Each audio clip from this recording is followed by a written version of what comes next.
Caso real en Aguascalientes, Juana Pérez y el misterioso caso que aterrorizó al pueblo, 1898.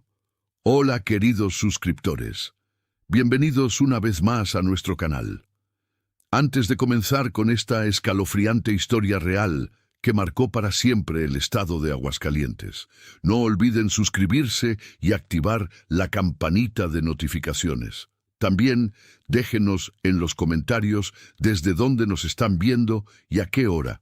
Nos encanta saber de ustedes. Y ahora sí, prepárense para conocer uno de los casos más perturbadores y misteriosos del México del siglo XIX. El año de 1898 había traído consigo una sequía prolongada que castigaba sin piedad las tierras de Aguascalientes. El polvo se levantaba en remolinos por las calles empedradas del pueblo de San José de Gracia, ubicado a unos 30 kilómetros de la capital del estado. Las casas de adobe, con sus techos de teja roja desgastados por el tiempo, parecían fundirse con la tierra reseca bajo el sol implacable que dominaba los cielos desde hacía meses. En este escenario desolador vivía Juana Pérez, una mujer de 32 años, cuyo rostro había sido curtido prematuramente por las inclemencias del clima y las penas de una vida difícil. Viuda desde hacía 5 años, cuando su esposo Aurelio murió en un accidente mientras trabajaba en las minas de plata cercanas, Juana había logrado salir adelante gracias a su trabajo como costurera y a la ayuda ocasional de su hermano mayor, Crescencio, quien vivía en la capital del estado. Juana habitaba una modesta casa de una sola planta en la calle Real, la arteria principal que atravesaba San José de Gracia de norte a sur.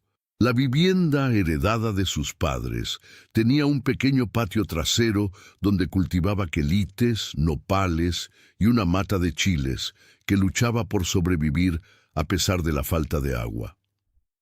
Sus únicas compañías eran una gallina ponedora llamada Remedios y un gato callejero de pelo negro al que había bautizado como Sombra, quien aparecía y desaparecía a su antojo, pero siempre regresaba por las noches a dormir bajo el corredor de la casa.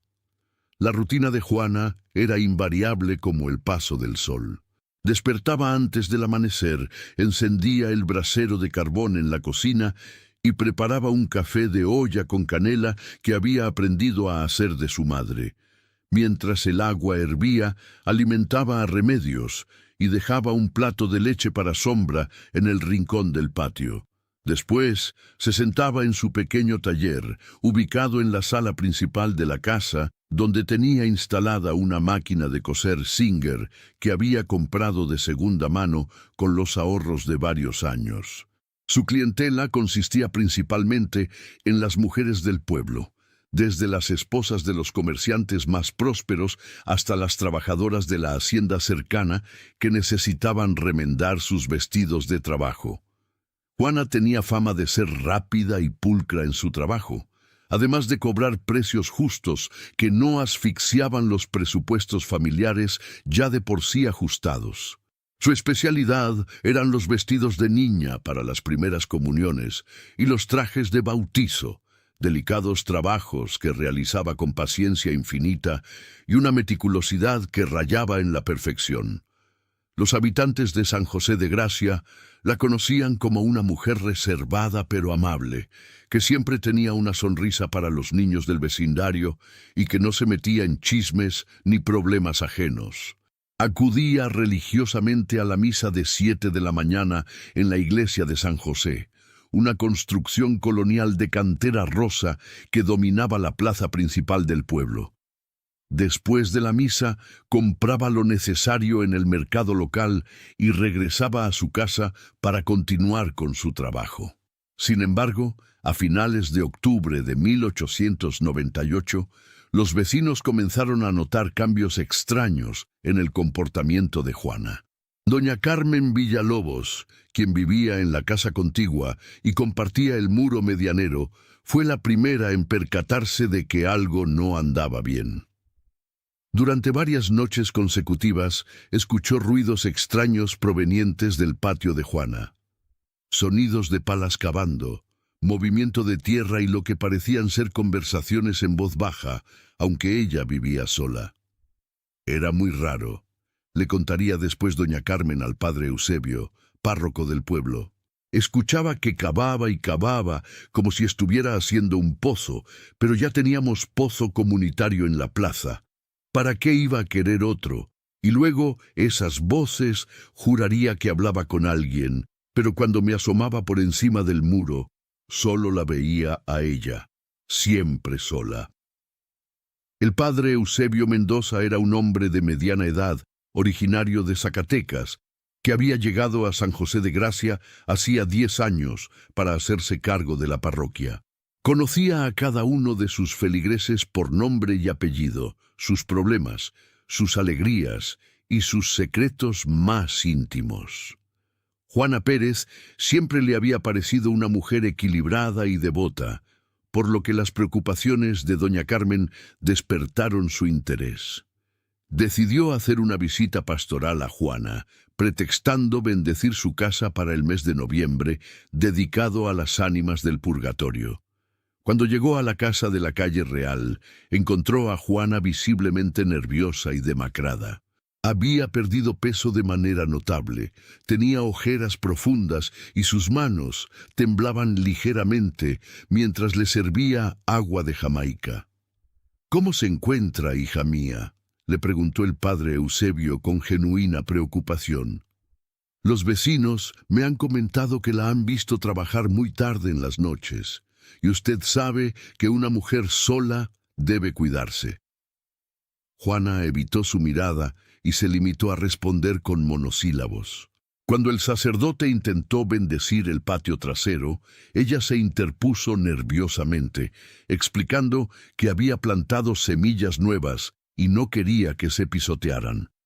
El padre notó que efectivamente había tierra removida en varias partes del pequeño patio, como si hubiera estado cavando hoyos de diferentes tamaños. Al salir de la casa, el padre Eusebio no pudo quitarse la sensación de que Juana le ocultaba algo importante. Esa misma tarde, mientras tomaba chocolate con bizcochos en casa de doña Refugio Hernández, la maestra del pueblo, le comentó sus impresiones. «Algo le pasa a Juana Pérez», le confió. «La he visto muy extraña, muy nerviosa, y ese patio tiene tierra removida por todas partes como si estuviera buscando algo o escondiendo algo». Doña Refugio, una mujer instruida que había estudiado en el Colegio de las Hermanas de la Caridad en Aguascalientes capital, tenía una mente analítica poco común para la época y el lugar. Había notado ella también algunos comportamientos extraños en Juana, pero desde una perspectiva diferente. «Padre», le dijo bajando la voz, «hace 3 semanas que Juana no viene por harina al molino de don Sebastián. Siempre iba los martes y viernes como reloj desde que enviudó. Don Sebastián me preguntó si sabía algo porque él también se había preocupado». Esta información inquietó aún más al sacerdote. El molino de don Sebastián Aguirre era el único del pueblo, y todas las mujeres acudían allí regularmente para abastecerse de harina de maíz y de trigo. Que Juana hubiera roto una rutina tan establecida era, efectivamente, muy extraño. Esa noche, el padre Eusebio no pudo dormir. Algo en su interior le decía que Juana estaba en problemas, pero no sabía exactamente de qué tipo. Decidió que al día siguiente haría algunas averiguaciones discretas entre los comerciantes del pueblo. Don Sebastián Aguirre confirmó que, efectivamente, Juana había dejado de ir al molino abruptamente. La última vez que vino fue el martes 18 de octubre, recordó con precisión. Compró 5 kilos de harina de maíz y 2 de trigo, como siempre. Pero desde entonces nada. Y eso que siempre pagaba puntual y era muy educada. Don Inocencio Ramírez, dueño de la tienda de abarrotes más surtida del pueblo, tenía una historia similar que contar. Juana venía cada sábado por azúcar, café, arroz, frijoles y aceite. Era muy ordenada con sus compras, siempre traía una lista escrita y nunca se le olvidaba nada. Pero ya van 3 sábados que no aparece. Al principio pensé que estaría enferma, pero la he visto caminar por las calles, así que no creo que sea eso. El carnicero, don Florencio Castañeda, aportó otro dato curioso. Antes, Juana compraba medio kilo de carne cada 15 días para hacer un guisado que le durara varias comidas. Pero hace como un mes que no viene. Sin embargo, el sábado pasado la vi comprándole carne a doña Eulalia, que vende en el mercado de los miércoles, y compró más de 2 kilos de una vez. Me pareció raro, porque doña Eulalia cobra más caro que yo, y Juana siempre ha sido muy cuidadosa con el dinero. Estos testimonios comenzaron a dibujar un patrón extraño en la mente del padre Eusebio. Juana había cambiado todas sus rutinas de compras, parecía evitar a los comerciantes que la conocían bien, y estaba adquiriendo cantidades inusuales de alimentos. Además, estaban los ruidos nocturnos en su patio y su comportamiento nervioso. El domingo 6 de noviembre, durante la misa de 7, el padre notó que Juana no había acudido. Era la primera vez en años que faltaba a la misa dominical sin estar enferma. Su asiento habitual en el banco de madera de la tercera fila permanecía vacío, como un recordatorio silencioso de que algo definitivamente andaba mal. Después de la misa, el padre Eusebio decidió hacer otra visita a Juana. Esta vez no sería una visita pastoral de rutina, sino una conversación seria entre pastor y feligresa. Tenía la intuición de que Juana necesitaba ayuda, aunque todavía no sabía exactamente de qué tipo. Al llegar a la casa de la calle Real, encontró la puerta principal cerrada y las ventanas con los postigos echados, algo inusual para un domingo soleado. Tocó varias veces antes de que Juana apareciera, entreabriendo apenas la puerta y asomando medio rostro por la rendija. «Padre, qué sorpresa», dijo con voz temblorosa. «No lo esperaba. Hija mía, no la vi en misa esta mañana y me preocupé. ¿Se encuentra bien? ¿Necesita algo?» Juana titubeó unos segundos antes de responder. «Estoy bien, padre, solo que he estado muy ocupada con un trabajo especial, un vestido de novia muy complicado, y se me pasó la hora de la misa».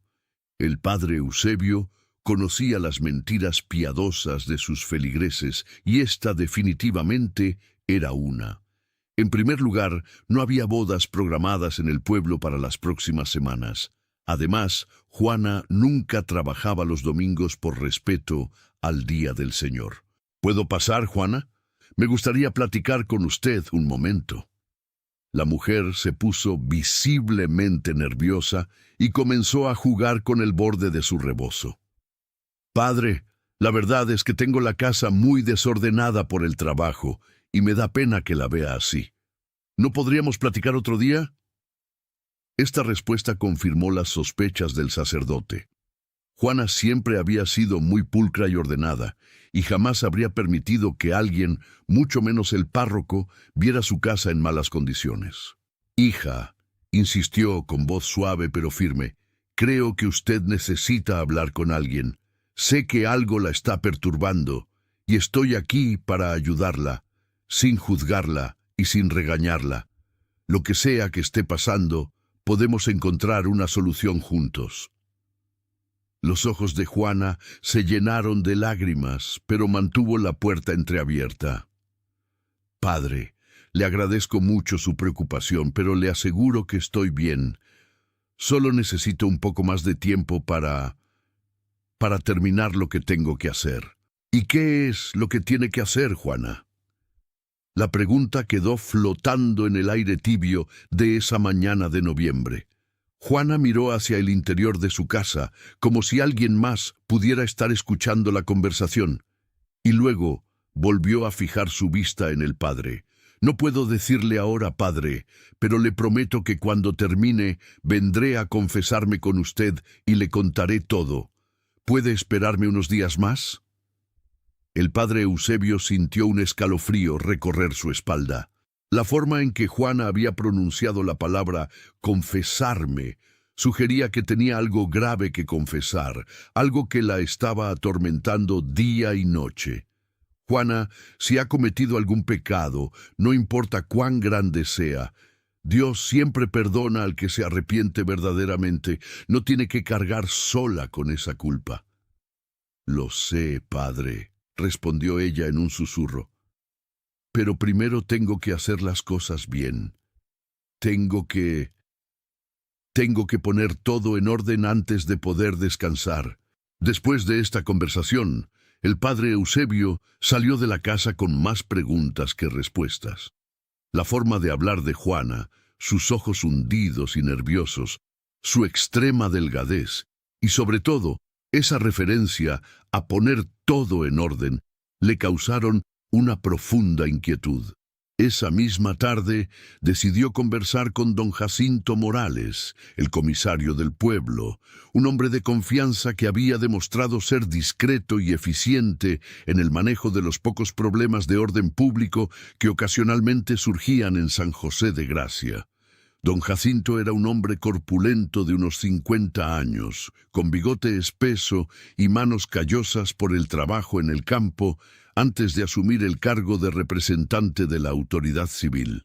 Había sido amigo personal del difunto esposo de Juana y sentía un afecto paternal por la viuda.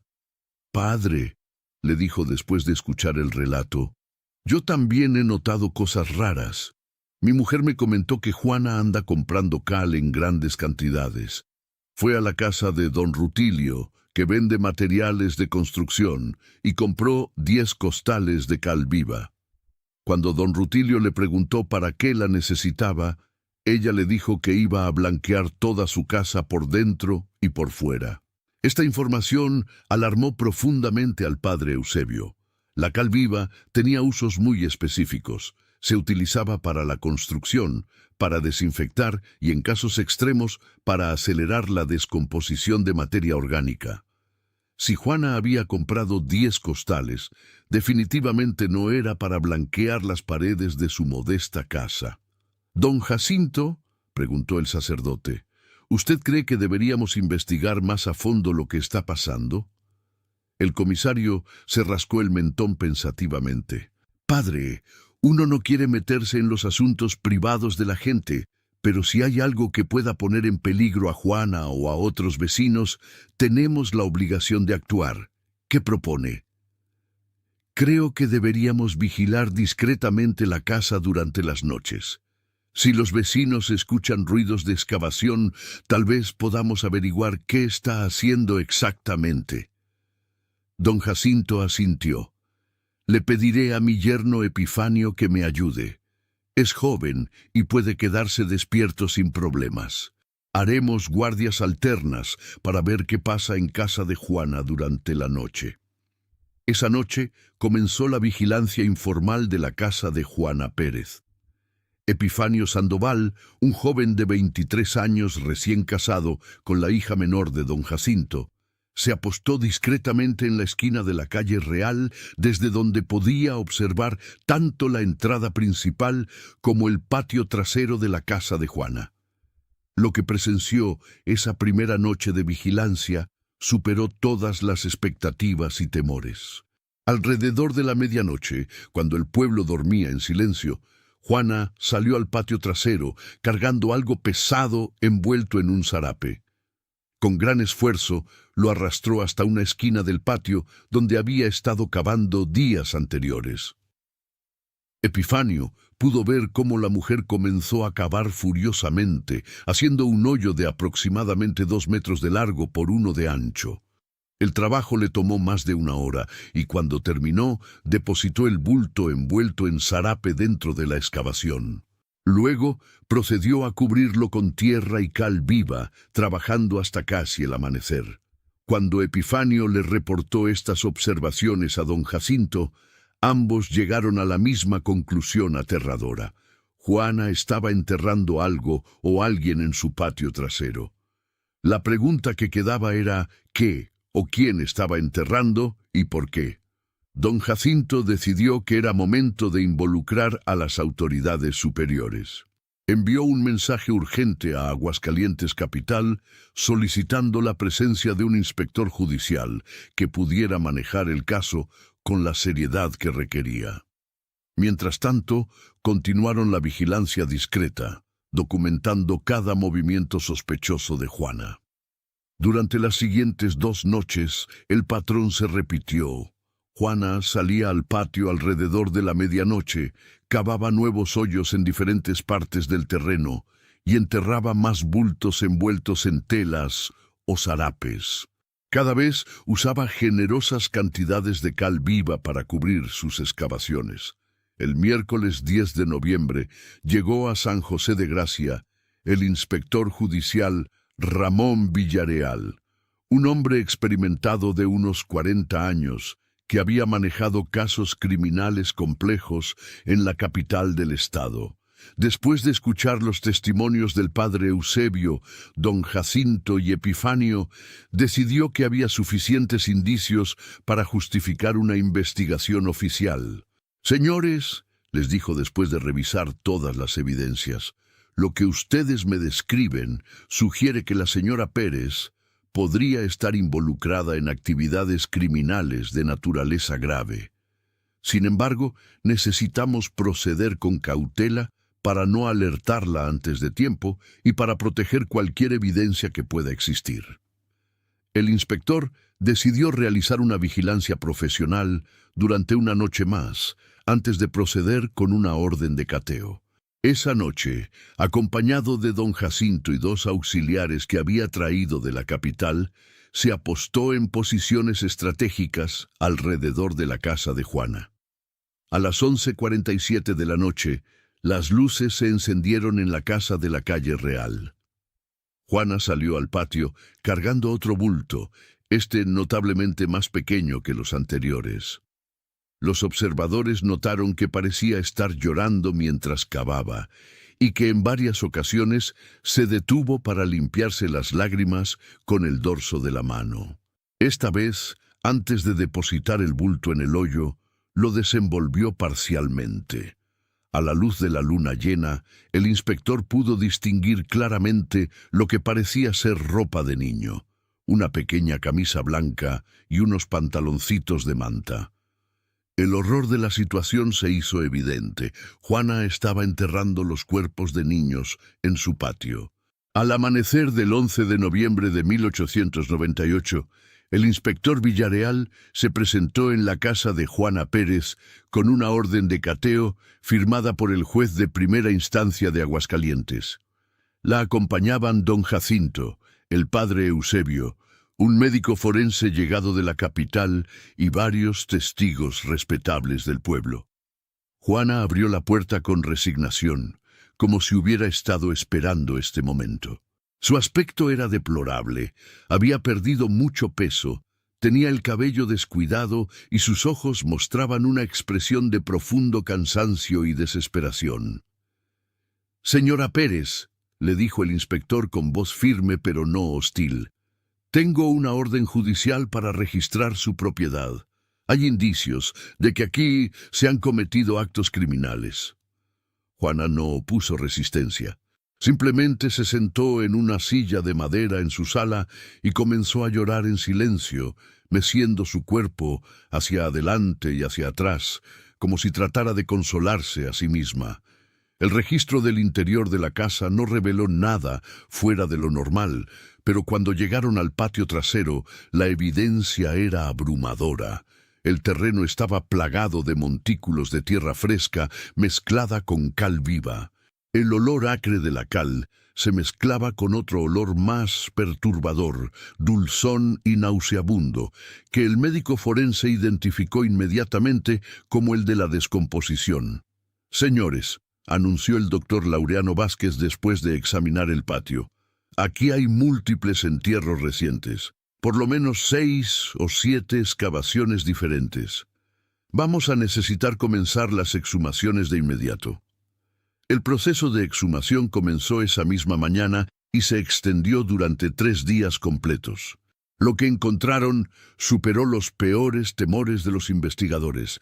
Los restos de 8 personas, incluyendo 5 niños de edades entre los 2 y los 8 años, 2 mujeres adultas y un hombre de edad avanzada. Todos los cuerpos mostraban signos de muerte violenta. Los niños tenían fracturas en el cráneo, las mujeres presentaban heridas de arma blanca en el pecho y abdomen, y el hombre había sido estrangulado con una cuerda que aún rodeaba su cuello.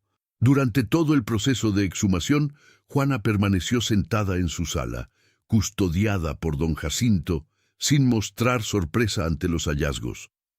Cuando le preguntaron si deseaba hacer alguna declaración, simplemente negó con la cabeza y continuó llorando. El caso tomó dimensiones que nadie en San José de Gracia había imaginado. Se trataba de una serie de asesinatos múltiples cometidos por una mujer que había sido considerada pacífica y devota por toda la comunidad. La noticia se extendió rápidamente por todo el estado de Aguascalientes y llegó incluso a los periódicos de la Ciudad de México. El inspector Villarreal ordenó el traslado de Juana a la cárcel de Aguascalientes capital, donde sería interrogada por expertos en criminología, llegados especialmente desde la capital del país. Sin embargo, antes de partir, el padre Eusebio solicitó permiso para hablar con ella una vez más, no como investigador, sino como el pastor que había velado por su alma durante años. La conversación entre el padre Eusebio y Juana Pérez se llevó a cabo en la sala de la casa, bajo la vigilancia discreta del inspector Villarreal. El sacerdote se sentó frente a la mujer que había conocido como una feligresa ejemplar y que ahora era la sospechosa de crímenes atroces. «Juana, hija mía», comenzó el padre con voz suave, «sé que has cometido actos terribles, pero también sé que hay una razón detrás de todo esto. Dios ve el corazón de las personas, ve el sufrimiento que te ha llevado a hacer lo que hiciste. Si me cuentas la verdad, tal vez podamos entender por qué pasó todo esto». Juana levantó la vista por primera vez en días y miró directamente a los ojos del sacerdote.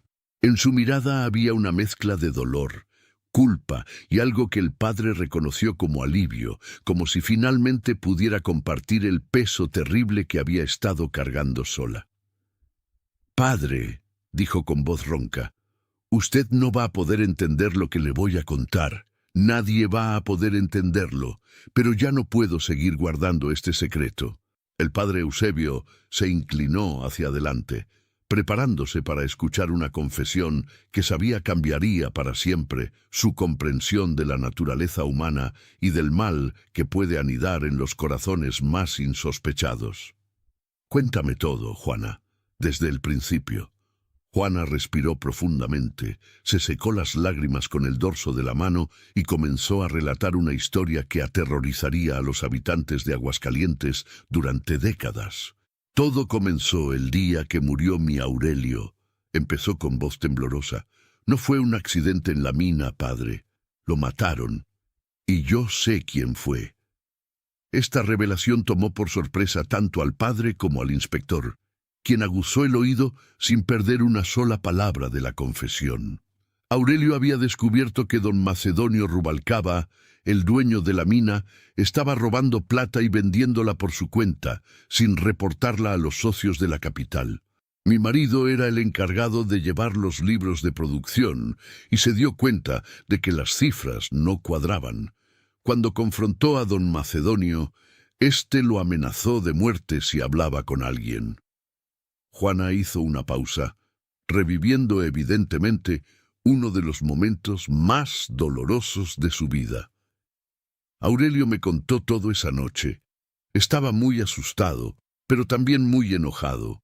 Decía que don Macedonio no tenía derecho a robar así, que ese dinero también les pertenecía a los trabajadores que arriesgaban su vida en la mina todos los días.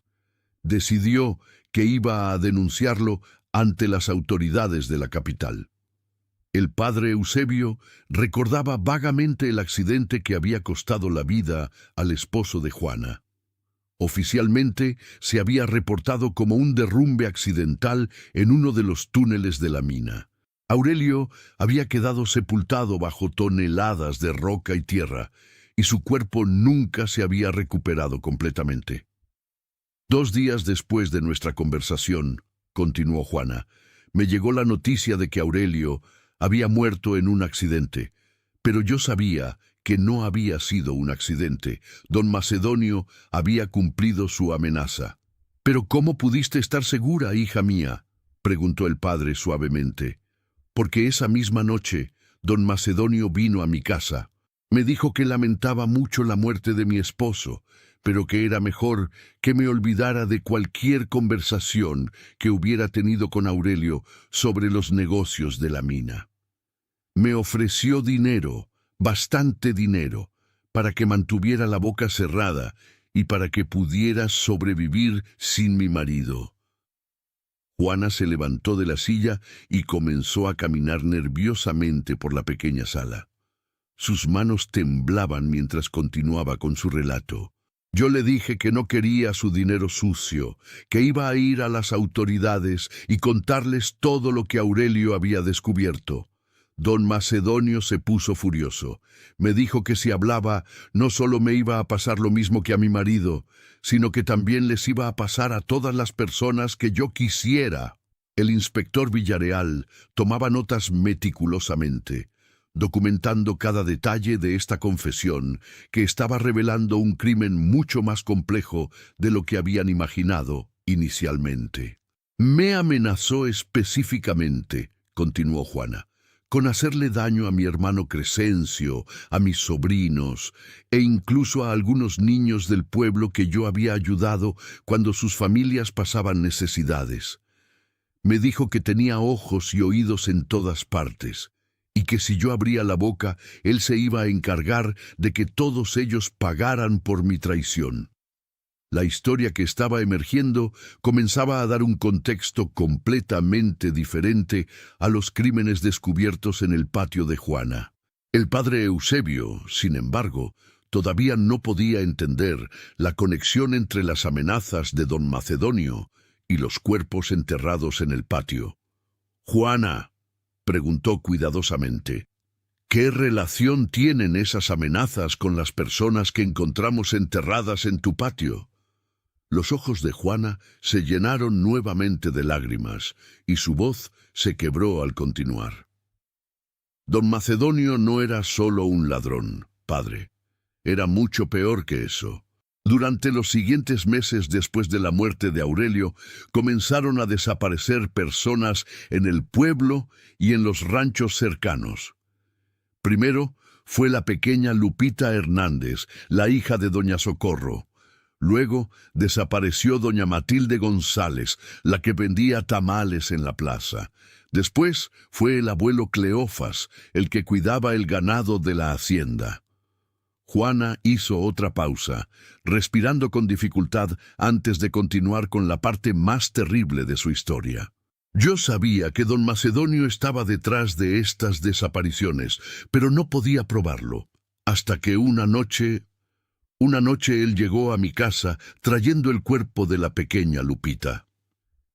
El horror de esta revelación dejó sin palabras tanto al padre como al inspector. La implicación era clara. Don Macedonio estaba asesinando a personas inocentes y usando a Juana como cómplice forzada para deshacerse de los cuerpos. Me dijo que si yo no la enterraba en mi patio y mantenía la boca cerrada, él iba a matar a mi hermano Crescencio y a toda su familia. Me trajo cal viva y me explicó cómo usarla para acelerar la descomposición y evitar los olores. Me dijo que si alguien descubría los cuerpos, yo iba a ser la única responsable porque estaban enterrados en mi propiedad. Juana se derrumbó en sollozos, reviviendo la pesadilla que había estado viviendo durante meses. Cada 2 o 3 semanas aparecía en mi casa con otro cuerpo, siempre de noche, siempre con la misma amenaza, o los enterraba en mi patio, o mataba a mi familia. Yo no sabía qué hacer, padre. No podía dejar que matara a personas inocentes por mi culpa, pero tampoco podía seguir siendo parte de estos crímenes horribles. El padre Eusebio comenzó a entender la dimensión completa de la tragedia. Juana no era una asesina en serie, sino una víctima que había sido forzada a convertirse en cómplice de un criminal despiadado bajo amenaza de muerte de sus seres queridos. «¿Por qué no acudiste a las autoridades, hija mía?», preguntó con compasión. «Don Macedonio tenía comprados a todos, padre, al comisario de Aguascalientes, a los jueces, a los inspectores. Tenía tanto dinero robado de la mina que podía sobornar a quien quisiera. Además, ¿quién me iba a creer? Los cuerpos estaban enterrados en mi patio, mis huellas estaban por todas partes. Yo era la culpable perfecta». El inspector Villarreal interrumpió la confesión para hacer una pregunta crucial. «Señora Pérez, ¿don Macedonio Rubalcaba sigue vivo? ¿Dónde podemos encontrarlo?». Juana lo miró con una expresión extraña, mezcla de satisfacción y terror. «Don Macedonio está muerto, inspector. Yo lo maté hace 5 días». Esta revelación causó una conmoción inmediata. El inspector se incorporó bruscamente de su asiento, mientras el padre Eusebio se santiguaba automáticamente. «¿Cómo? ¿Dónde está su cuerpo?», preguntó el inspector urgentemente.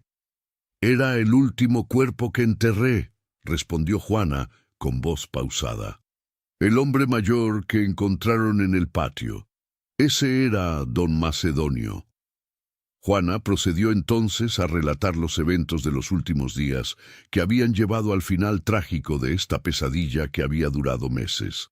«La semana pasada, don Macedonio llegó a mi casa con el cuerpo del pequeño Anselmo, el hijo de doña Petra, la que lava ropa en el río. El niño no tenía más de 5 años. Cuando vi su cuerpecito golpeado y sin vida, algo se rompió dentro de mí, padre. No podía seguir siendo parte de esto». Juana caminó hacia la ventana de su sala y miró hacia el patio donde habían descubierto los cuerpos. «Le dije a don Macedonio que ya no podía más, que prefería morir antes que seguir enterrando niños inocentes. Él se rió y me dijo que si yo no cooperaba, iba a matar a toda mi familia, empezando por los hijos pequeños de mi hermano». La determinación en la voz de Juana cambió notablemente al continuar su relato. «Esa noche, después de que se fue, tomé una decisión. Fui a la cocina y tomé el cuchillo más grande que tenía. Cuando don Macedonio regresó 2 días después para traerme otro cuerpo, yo estaba esperándolo». El padre Eusebio se estremeció al imaginar la escena que Juana estaba describiendo. «Cuando entró a mi casa, le dije que había reconsiderado su propuesta, que estaba dispuesta a cooperar completamente con él si me garantizaba la seguridad de mi familia. Él se relajó, se sentó en esa silla donde está usted ahora, padre, y comenzó a contarme sus planes para expandir su operación criminal». Juana señaló hacia una silla de madera junto a la mesa de la cocina. Me contó que tenía contactos en otros estados, que podía vender personas vivas para trabajos forzados en haciendas lejanas, especialmente niños que nadie fuera a buscar. Me dijo que el negocio de la plata robada era nada comparado con lo que se podía ganar vendiendo personas. El horror de estas revelaciones fue aumentando con cada palabra. Don Macedonio no solo era un asesino, sino también un tratante de personas que había estado operando una red criminal mucho más amplia de lo que nadie había imaginado. Cuando terminó de contarme sus planes, continuó Juana, me pidió que le sirviera café. Fui a la cocina, tomé el cuchillo que había preparado y cuando regresé con el café, se lo clavé en el pecho con toda la fuerza que tenía. Juana hizo una pausa, reviviendo claramente el momento del asesinato. No murió inmediatamente.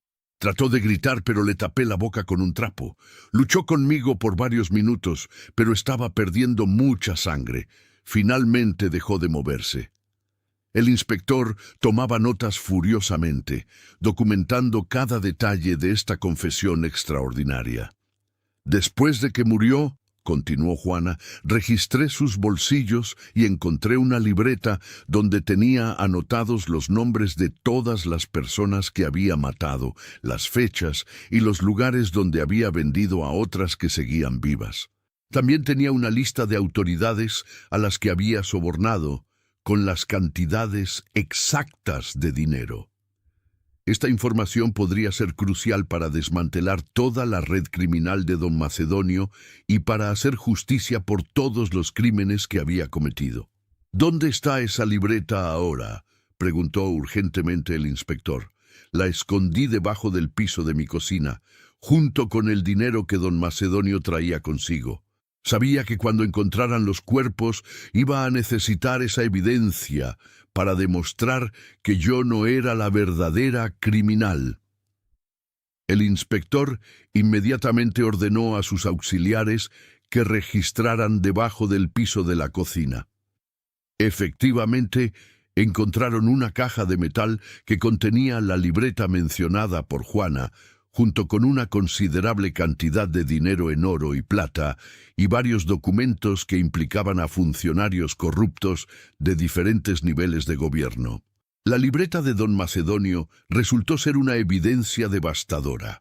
Contenía los nombres de más de 30 personas que había asesinado durante los últimos 2 años, incluyendo hombres, mujeres y niños de diferentes pueblos de Aguascalientes y estados vecinos.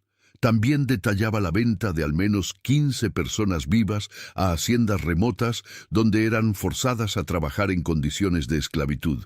Más impactante aún era la lista de funcionarios corruptos que habían recibido sobornos de don Macedonio.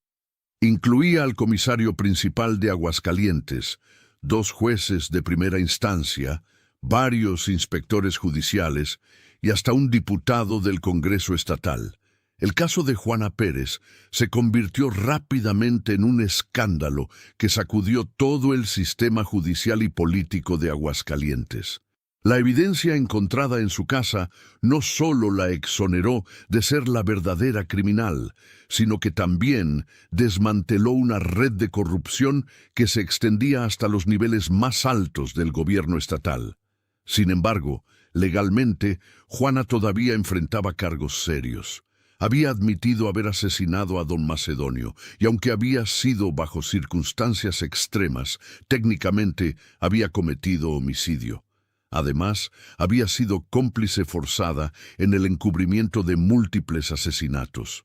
El padre Eusebio se convirtió en el principal defensor de Juana ante las autoridades. Argumentaba que ella había sido una víctima tanto como los muertos que había enterrado en su patio, y que sus acciones finales habían sido un acto de legítima defensa, no solo propia, sino de toda la comunidad. Esta mujer, declaró el padre en una carta dirigida al gobernador del estado, vivió un infierno durante meses, forzada a elegir entre la vida de sus seres queridos y su propia conciencia. Cuando finalmente encontró el valor para actuar, no solo se salvó a sí misma, sino que salvó las vidas de incontables personas inocentes que habrían sido víctimas futuras de don Macedonio. La opinión pública se dividió dramáticamente. Algunos consideraban a Juana una heroína que había arriesgado todo para detener a un monstruo. Otros la veían como una criminal que había participado activamente en crímenes atroces, independientemente de las circunstancias. El juicio de Juana Pérez se llevó a cabo en Aguascalientes capital durante la primavera de 1899 y se convirtió en uno de los casos legales más seguidos en la historia del estado. Periodistas de todo el país llegaron para cubrir el proceso, y los periódicos nacionales publicaban actualizaciones diarias sobre el desarrollo del juicio. La defensa de Juana fue asumida por el licenciado Eduardo Morfín, uno de los abogados más respetados de la región, quien trabajó de manera gratuita, convencido de que ella era más víctima que criminal. Su estrategia legal se basó en el concepto de coacción extrema y legítima defensa de terceros. Señores del jurado, argumentó el licenciado Morfín en sus alegatos finales, Juana Pérez no es la criminal que está siendo juzgada aquí hoy. El verdadero criminal, Macedonio Rubalcaba, ya recibió su castigo por mano de una de sus víctimas.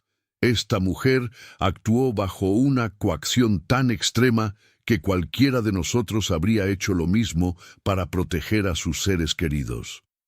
El fiscal, por su parte, sostenía que independientemente de las circunstancias, Juana había participado en el encubrimiento de múltiples homicidios y había cometido asesinato premeditado.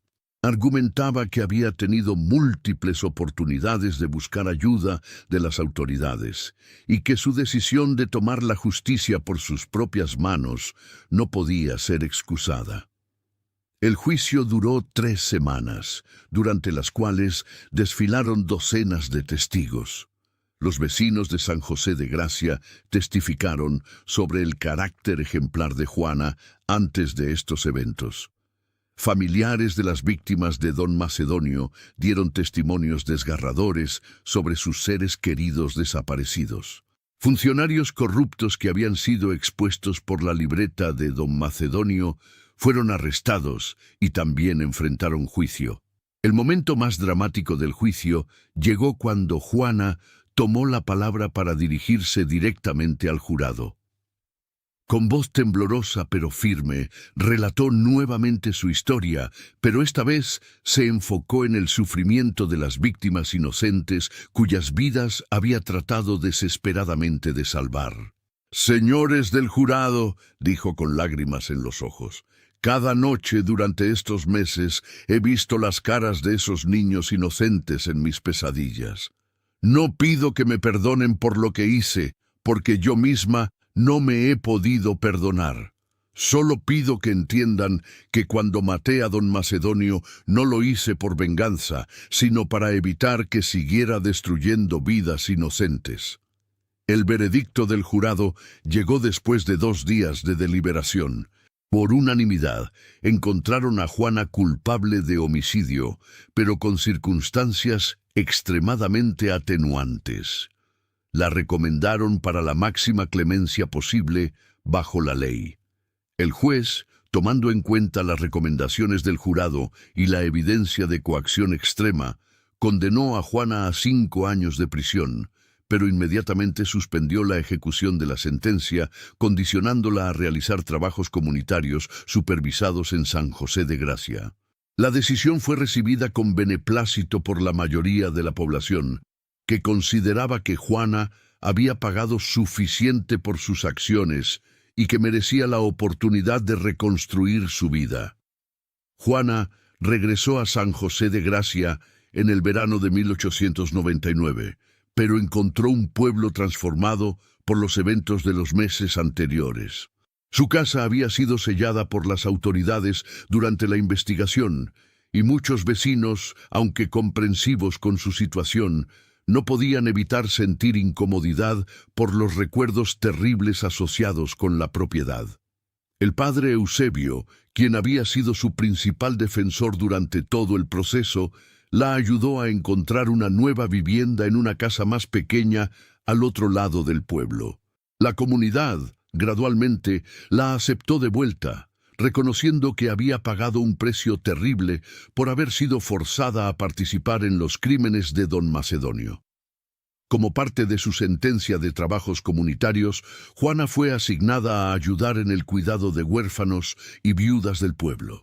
Irónicamente, muchos de estos huérfanos eran los hijos de las víctimas de don Macedonio, y Juana encontró en cuidarlos una forma de encontrar algo de paz para su conciencia atormentada.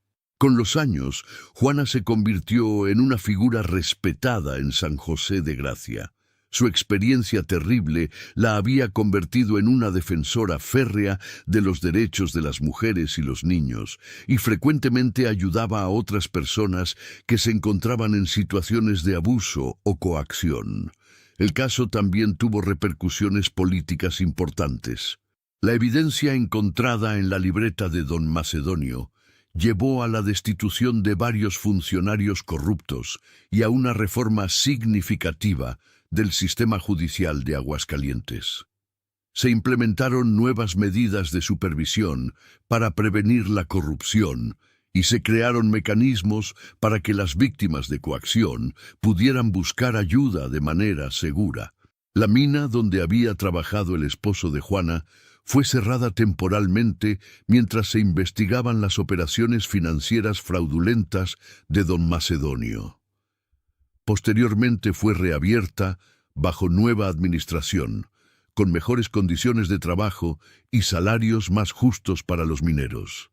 En 1905, 7 años después de los eventos que habían marcado su vida para siempre, Juana Pérez se casó con Román Delgado, un viudo con 2 hijos pequeños que había llegado a San José de Gracia como maestro de escuela.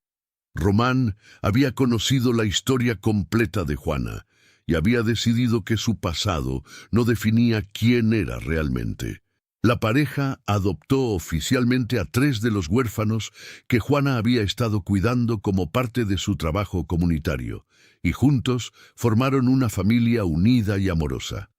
Juana nunca volvió a hablar públicamente sobre los eventos de 1898, pero ocasionalmente compartía su historia con mujeres jóvenes que se encontraban en situaciones de abuso, ayudándolas a encontrar el valor para buscar ayuda. El padre Eusebio escribió años después en sus memorias que el caso de Juana Pérez había sido una de las lecciones más importantes de su ministerio sacerdotal. Le había enseñado que el mal puede tomar formas complejas y que a veces las personas buenas se ven forzadas a tomar decisiones imposibles en circunstancias extremas. Juana Pérez, escribió el padre, demostró que incluso en las situaciones más desesperantes, el espíritu humano puede encontrar la fuerza para hacer lo correcto, sin importar el costo personal. Su valor final no solo la salvó a ella, sino que salvó a muchas otras personas inocentes que habrían sido víctimas del mal si ella no hubiera actuado. La casa original de Juana en la calle Real nunca volvió a ser habitada. Los nuevos dueños la compraron a precio reducido, demolieron la construcción original y construyeron una nueva vivienda, pero los rumores y leyendas urbanas persistieron durante décadas. Se decía que por las noches se podían escuchar los llantos de los niños que habían sido enterrados en el patio, aunque nunca se comprobó la veracidad de estos relatos.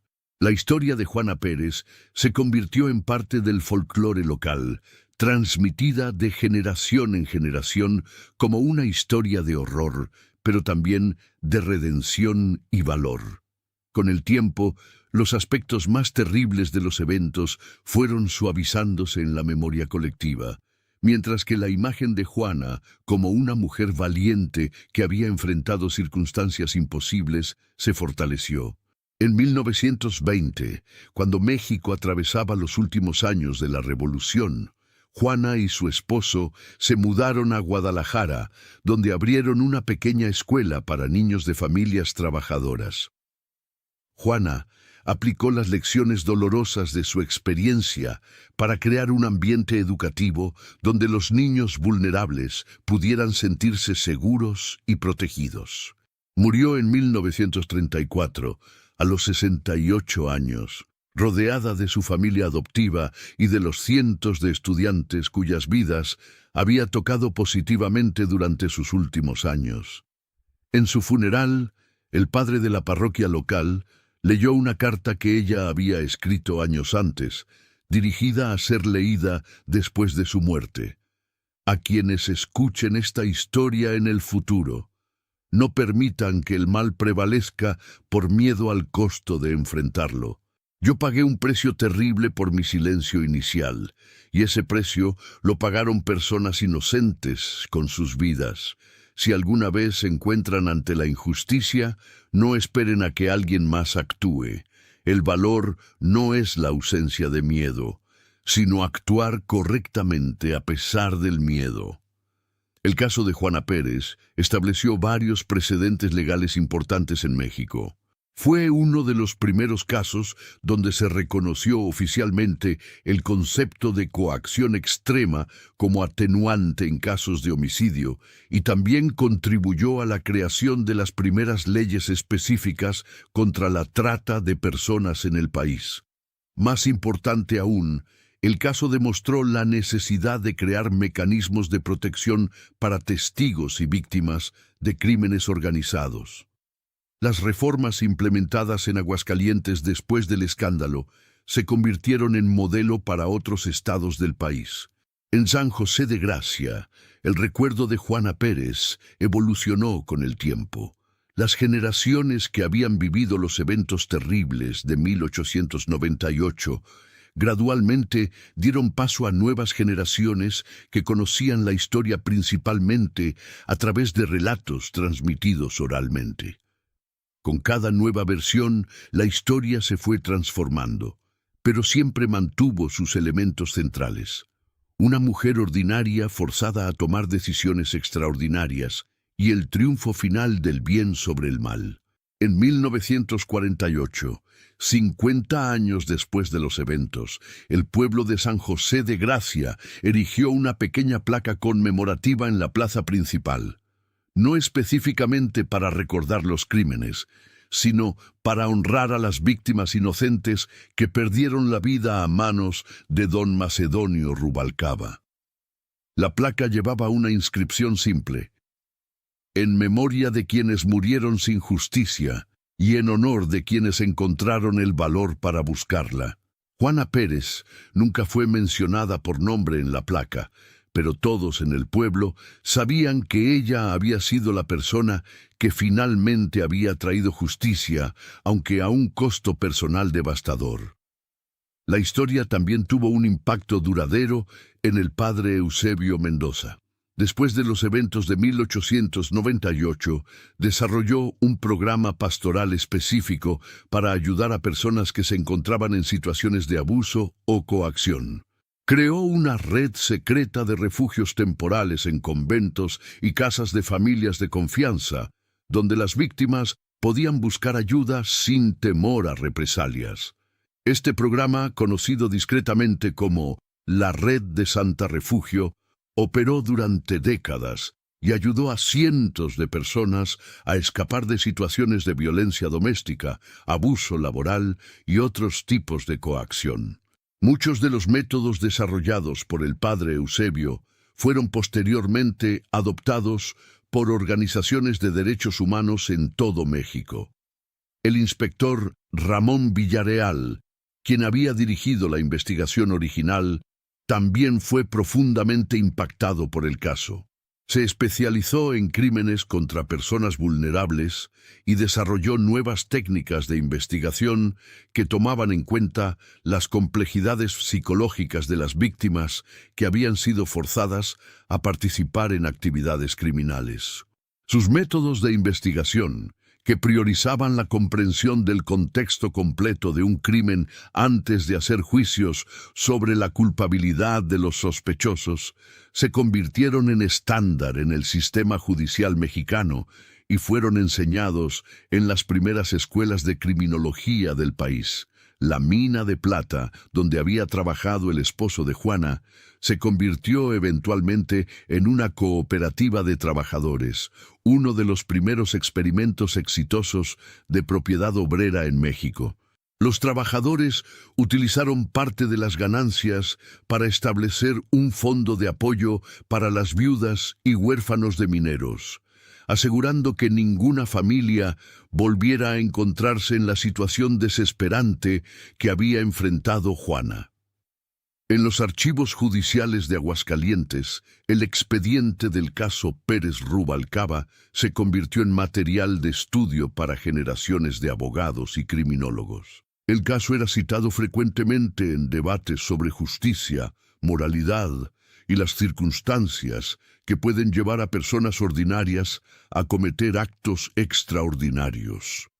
Los documentos del caso, incluyendo la libreta de don Macedonio y las confesiones completas de Juana, fueron preservados cuidadosamente y se convirtieron en una importante fuente histórica para entender no solo este crimen específico, sino también las condiciones sociales y políticas del México de finales del siglo XIX. En 1975, un historiador de la Universidad de Guadalajara escribió la primera investigación académica completa sobre el caso, titulada Justicia y Supervivencia, el caso Pérez y la criminalidad en el México porfiriano. Este trabajo ayudó a contextualizar la historia dentro de las estructuras sociales más amplias de la época y demostró cómo casos individuales como este reflejaban problemas sistémicos de corrupción, desigualdad y falta de protección legal para los más vulnerables. La investigación académica también reveló que el caso de don Macedonio Rubalcaba no había sido único. Durante el Porfiriato, muchas regiones mineras de México habían sido controladas por empresarios corruptos que operaban con impunidad gracias a redes de soborno que se extendían hasta los niveles más altos del gobierno. El caso de Juana Pérez había sido uno de los pocos donde estas redes fueron expuestas y desmanteladas. En 1998, 100 años después de los eventos originales, el gobierno del estado de Aguascalientes organizó una conmemoración oficial que reconocía tanto a las víctimas de los crímenes de don Macedonio como el valor de Juana Pérez. Por primera vez en un siglo, se habló públicamente y sin ambigüedades sobre todos los aspectos del caso. Durante la ceremonia conmemorativa, el gobernador del estado leyó una declaración que reconocía oficialmente que Juana Pérez había sido una mujer que enfrentó circunstancias imposibles con un valor extraordinario y cuyas acciones finales salvaron vidas inocentes y ayudaron a desmantelar una red criminal que había operado con impunidad durante demasiado tiempo. La conmemoración también incluyó la inauguración de un centro de apoyo para víctimas de violencia doméstica y trata de personas, nombrado Centro Juana Pérez en honor a su memoria. El centro ofrecía refugio temporal, asesoría legal gratuita y programas de rehabilitación para personas que habían escapado de situaciones de abuso o coacción. Hoy en día, más de 125 años después de los eventos que marcaron para siempre a San José de Gracia y al estado de Aguascalientes, la historia de Juana Pérez sigue siendo recordada como un recordatorio complejo pero poderoso sobre la naturaleza del bien y del mal, la justicia y la supervivencia. Su historia nos enseña que las personas ordinarias pueden encontrarse en circunstancias extraordinarias que las obligan a tomar decisiones imposibles. Nos recuerda que el coraje no siempre se manifiesta de manera heroica y dramática, sino que a menudo requiere resistir día tras día situaciones insoportables hasta encontrar el momento y la fuerza para actuar. También nos demuestra que la justicia verdadera requiere entender el contexto completo de las acciones humanas, no simplemente juzgar los actos en aislamiento. El caso de Juana Pérez desafió las concepciones tradicionales de culpabilidad e inocencia, mostrando que en situaciones extremas estas categorías pueden volverse complicadas y ambiguas. Finalmente, la historia nos enseña sobre el poder de la redención y la posibilidad de que las personas reconstruyan sus vidas incluso después de haber vivido tragedias inimaginables. Juana Pérez no permitió que su pasado traumático definiera su futuro, sino que utilizó sus experiencias dolorosas para ayudar a otros y para construir algo positivo sobre los cimientos de la tragedia. El caso también estableció precedentes importantes sobre la responsabilidad de la sociedad para proteger a sus miembros más vulnerables. Los eventos de 1898 demostraron claramente que cuando las instituciones fallan en proteger a los ciudadanos, pueden obligar a personas inocentes a tomar medidas desesperadas para sobrevivir. Las reformas implementadas después del caso, sistemas mejorados de protección de testigos, mayor supervisión de funcionarios públicos y mecanismos específicos para ayudar a víctimas de coacción, reconocían que la sociedad tenía la responsabilidad de crear estructuras que previnieran que casos como el de Juana volvieran a ocurrir. La historia de Juana Pérez sigue siendo relevante en el México del siglo XXI, donde la violencia, la corrupción y la impunidad continúan siendo problemas significativos. Su experiencia nos recuerda que detrás de cada estadística de violencia hay historias humanas complejas y que las soluciones efectivas deben abordar no solo los síntomas de los problemas, sino también sus causas estructurales. En las escuelas de Aguascalientes, la historia de Juana Pérez se enseña como parte del currículo de historia local, pero también como una lección sobre ética, valor civil y la importancia de defender a los indefensos. Los estudiantes aprenden que el heroísmo no siempre viene en formas reconocibles y que a veces las acciones más valientes son las que requieren el mayor sacrificio personal. El legado de Juana Pérez trasciende su historia individual. Se ha convertido en un símbolo de la resistencia de las mujeres mexicanas ante la opresión, del valor de los ciudadanos ordinarios para enfrentar la corrupción y del poder de la verdad para eventualmente prevalecer sobre la injusticia. Su tumba en Guadalajara, modesta pero bien cuidada, recibe visitantes regularmente, no solo familiares y descendientes, sino también personas que han encontrado inspiración en su historia. Muchos dejan flores y pequeñas notas, agradeciéndole por haber tenido el valor de actuar cuando nadie más pudo hacerlo. En el cementerio de San José de Gracia hay una sección especial donde están enterradas las víctimas de don Macedonio Rubalcaba. Sus lápidas, pagadas por una colecta comunitaria organizada años después de los eventos, llevan una inscripción simple: murieron inocentes, no serán olvidados. Es un recordatorio permanente de que detrás de cada crimen hay vidas reales, familias destrozadas y comunidades que deben sanar. La historia completa de Juana Pérez, con todas sus complejidades morales, sus lecciones sobre justicia y supervivencia, y su testimonio del poder de la redención humana, permanece como uno de los casos más fascinantes y perturbadores en los anales de la historia criminal mexicana. No es solo una historia sobre crimen y castigo, sino una exploración profunda de lo que significa ser humano en circunstancias extremas y de cómo las decisiones individuales pueden tener consecuencias que se extienden mucho más allá de las vidas de quienes las toman. Más de un siglo después, seguimos aprendiendo de Juana Pérez y de las lecciones terribles, pero importantes, que su experiencia nos dejó sobre el valor, la justicia y la inquebrantable capacidad del espíritu humano para encontrar esperanza incluso en los momentos más oscuros.